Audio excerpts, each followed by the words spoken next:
Hello, UCAR. Peter Christensen here, coming to you from the CEO's desk. We're going to talk about multiple offers again in this video. So right now there are what, like eight homes for sale in Utah. So when you list one of those 8 homes, you're probably going to get multiple offers.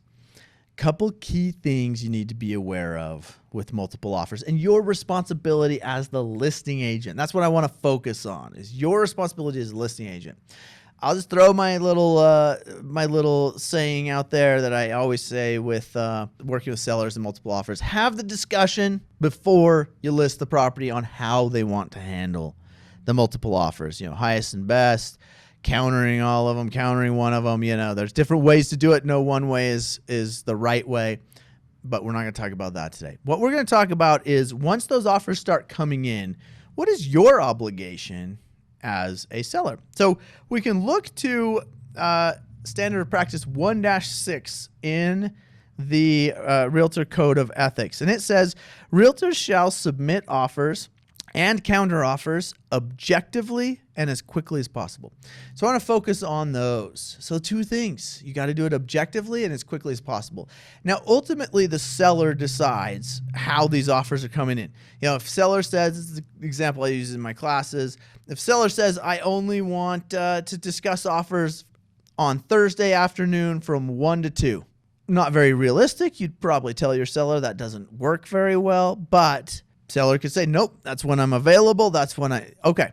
So then if you get an offer on Thursday at 5 p.m., you can let the buyer know, hey, buyer's agent know, this is, the seller's not going to look at it till next Thursday, you know, because that is the instruction the seller has given you. So I would say you're still doing it objectively, even though between Thursday night and Thursday at 1 the next week, you're probably going to get more offers, and that's okay. So are you being objective? Yeah, I think you're still being objective. Are you doing it as quickly as possible? Yeah, I think you are, because you're following the seller's instruction. You're not delaying them for the seller. Now, different scenario. Let's say your seller has not given you that instruction and you have a buyer approach you on one of your own listings and say, hey, and it's your buyer, and this buyer says, I'm really interested in this property. Can I buy one that you've listed? And you say, of course you can. And you know you've got some offers coming in on that property. So you tell your buyer, hey, this is a hot property. You want to get that offer in quickly. And let's say it's Friday and your buyer says, yeah, can you give me till Saturday? And it's like Friday morning. And so you hold off on presenting the 3 offers that come in Friday afternoon so that your seller or your buyer can get you that offer in on Saturday morning, when normally you probably would have passed those offers on. Then I say, yeah, you're not really following Standard of Practice 1-6, because you are not being very objective. You're trying to make sure your offer's in the mix when you present the other offers. And that's where you're kind of gaming the system to your advantage, and that's what the Code of Ethics is trying to protect against.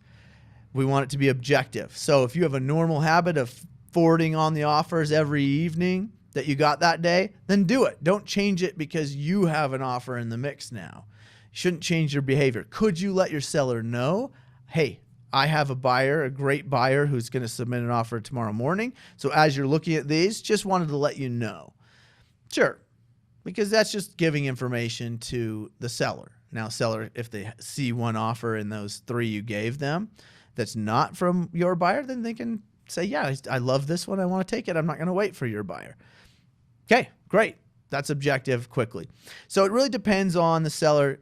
Just the key is you're not changing the way you're submitting offers to benefit you as the listing agent. That's the key, right? Objectively, as quickly as possible.